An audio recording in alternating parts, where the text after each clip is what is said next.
Bonjour, ici Mélanie Raymond. Pour faire une demande de prêt hypothécaire, il faut fournir à son prêteur hypothécaire plusieurs documents qui l'aideront à déterminer si oui ou non il nous accordera le prêt demandé. Pour savoir les documents qu'il faut présenter et les critères évalués par le prêteur hypothécaire, je rencontre Christine Lemieux, qui est courtier hypothécaire accrédité et membre de l'Association canadienne des conseillers hypothécaires accrédités. Christine Lemieux, bonjour, merci d'être avec nous aujourd'hui. Ça me fait plaisir, bonjour. Donc, quand un acheteur fait sa demande de prêt hypothécaire, quels sont les documents qu'il doit présenter? Oui, nous, quand on fait la demande de prêt hypothécaire, on va vouloir vérifier ses actifs. Donc, on va avoir besoin de la preuve de ses placements ou une copie de son relevé de banque pour les 3 derniers mois. Ça, c'est une chose. Ensuite de ça, on va vouloir vérifier son emploi. Donc, ça va prendre une lettre de l'employeur récente qui indique 3 choses. Depuis combien de temps il travaille pour l'entreprise, quel poste il occupe actuellement, puis son salaire brut annuel. Des fois, le client ne l'a pas immédiatement, donc on demande toujours 2 preuves pour la preuve de revenu ou la preuve d'emploi. On va demander aussi un talon de paye à la personne, le plus récent qu'il y a avec lui. Ensuite de ça, c'est sûr qu'on va vouloir avoir les détails sur la propriété. Donc, on va vouloir avoir une offre d'achat avec tous les annexes, avec toutes les signatures, le plus clair possible. Des fois, ça nous est transmis par fax, mais il faut que ça soit clair parce que nous, il faut l'envoyer après à l'institution financière. Puis s'il ne voit rien sur l'offre d'achat, on n'est pas plus avancé. Donc, une offre d'achat avec tout ça, et puis le listing de la propriété avec toutes les choses bien remplies. Puis les prêteurs aussi m'ont demandé un compte de taxes municipales et scolaires. Il y a une 4e chose qu'on va avoir de besoin, mais ça, c'est nous-mêmes qui allons le sortir, mais on fait signer un consentement au client pour pouvoir sortir un bureau de crédit. Parce que dans la demande, on demande toutes les dettes du client ou toutes ses responsabilités financières.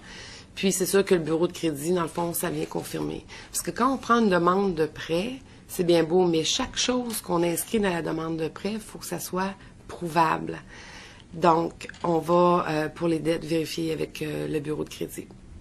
Et quels sont les critères qui vont être vérifiés par le prêteur hypothécaire pour déterminer si oui ou non il va accorder le prêt demandé?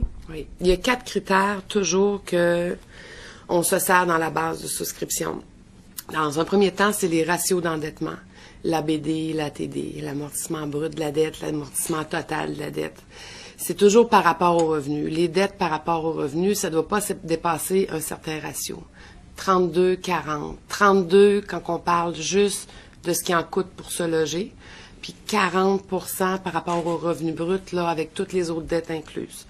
Ça, il n'y a pas vraiment moyen de s'en sortir. Il ne faut pas que le client soit à 50%, exemple, dans son ratio d'endettement. Ensuite de ça, on va vérifier la provenance de la mise de fonds, le montant de la mise de fonds et la provenance de la mise de fonds. C'est pour ça que tantôt, dans le fond, les documents que je vous ai parlé, dans le fond, ça ressemble un peu aux critères que je vous dis, mais les critères, c'est vraiment la provenance de la mise de fonds. Ensuite de ça, c'est le crédit. On sort le bureau de crédit. Oui, on va aller vérifier avec la demande si toutes les dettes ont été mentionnées, mais on regarde aussi ses habitudes de crédit. Quelqu'un, exemple, qui a eu un événement dans sa vie, on dit dans le langage courant, il s'est enfargé. Il peut s'être enfargé une fois, le crédit était beau avant, le crédit était beau après, il y a juste un moment donné où le crédit était pas bon. Ça, c'est pas si pire que ça si c'est bien expliqué au prêteur. Par contre, quelqu'un qui a des habitudes de crédit tout le temps, comment je pourrais le dire, dans un terme correct, mais qui a beaucoup d'accros tout le temps dans son bureau de crédit, ça regarde pas très bien pour l'institution financière. Ensuite de ça, c'est sûr qu'on va regarder la stabilité d'emploi. Il faut que ça fasse au moins 1 an que la personne travaille au même endroit. Puis, c'est quoi son titre de poste? Est-ce que c'est un poste temporaire? Est-ce que c'est un poste permanent? Est-ce que c'est un remplacement de congé de maternité? Donc, c'est sûr qu'au niveau de l'emploi, c'est important pour le prêteur aussi. Et quels sont les facteurs qui pourraient faire en sorte que le prêt soit refusé? Bon, les 4 critères que je viens de vous mentionner, c'est toujours si la personne rencontre pas les critères de l'institution financière, c'est-à-dire que ses ratios d'endettement, exemple, sont à 50%, ou s'il n'y a pas de mise de fonds, ou il n'est pas capable de prouver sa mise de fonds, Puis, si son bureau de crédit, le score Beacon qu'on appelle, est très, très, très faible, bon, des fois, l'institution financière, s'il y a un des 4 éléments qui est plus faible que les autres, mais que les autres sont très forts, parce que du crédit, c'est un jugement de crédit. C'est pas noir et blanc nécessairement. Il y a beaucoup de gris entre les deux.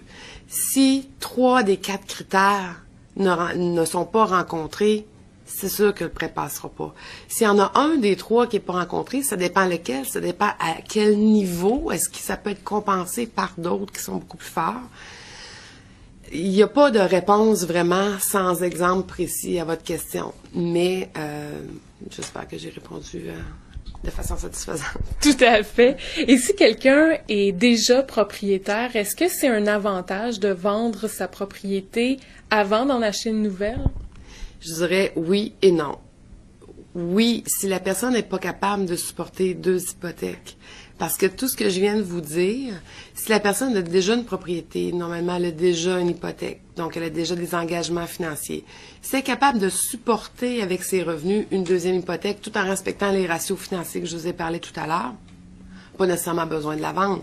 Ou si elle est déjà propriétaire et elle n'a pas d'hypothèque, donc elle n'a pas d'engagement à part les taxes puis le chauffage sur la propriété qu'elle a déjà, non plus, elle ne sera pas obligée de la vendre. Par contre, souvent, ce qu'on va voir, c'est qu'un jeune couple ou, tu sais, nécessairement, qui sont capables de supporter une hypothèque, qui ont déjà une maison, elle n'est pas vendue, sont en processus puis ils font une demande de crédit hypothécaire. On va faire approuver un prêt conditionnel à la vente de la propriété parce que, nécessairement, ils ne sont pas capables de supporter les 2. Et pour une demande de prêt hypothécaire préétabli, est-ce que la procédure est la même? Il y a une distinction à faire. Quand on parle de prêt hypothécaire préétabli, nous, on fait une distinction entre une préautorisation et une préqualification. Ce qui est fait couramment dans le marché, c'est une préqualification. C'est-à-dire, un client va se rendre dans une institution financière, il va dire, moi, je travaille pour une compagnie X, je gagne tant de revenus, ça fait tant de temps que je travaille là, je m'achète une propriété de temps. Juste sur la parole, ils vont sortir une préqualification. Donc, il n'y a aucune vérification qui est faite, il n'y a aucun bureau de crédit qui est sorti. Souvent, c'est pas de mauvaise foi, mais les clients, oui, ça peut faire 10 ans qu'ils travaillent au même endroit. Oui, ils gagnent, exemple, 80 000 $ par année. Mais en réalité, c'est 40 plus des bonnies ou 40 plus du temps supplémentaire. Mais le temps supplémentaire, s'il n'est pas récurrent depuis une couple d'années avant, il ne sera pas compté. Donc, une préqualification, ça vaut pas grand-chose. Une préautorisation, par contre, là, c'est la même procédure qu'on a parlé tout à l'heure pour une demande de prêt. On va demander la lettre d'emploi, on va demander la provenance de la mise de fonds, on va demander tout, la documentation. On va sortir un bureau de crédit, on va faire toutes les vérifications. La seule chose qui va manquer, c'est l'offre d'achat, puis le listing. Fait que ça va beaucoup plus vite pour le client aussi. Son taux est garanti. Autant dans une préqualification qu'une préautorisation, ça garantit le taux. Mais dans une préautorisation, tout est vérifié. Il n'y a pas de mauvaise surprise. Le client peut aller magasiner en paix. Puis, quand l'offre d'achat entre, bien, le prêteur est déjà à 95 %, là, le travail est fait. Donc, ça va beaucoup plus rapidement. Christine Lemieux, merci beaucoup pour cette entrevue. Ça me fait plaisir. Merci. Le prêteur hypothécaire évalue donc le risque avant de déterminer s'il accordera à l'emprunteur le prêt demandé. Les consommateurs qui ont des questions peuvent s'adresser à leur courtier immobilier qui est là pour les guider tout au long du processus d'achat d'une propriété. Ici Mélanie Raymond, à la prochaine!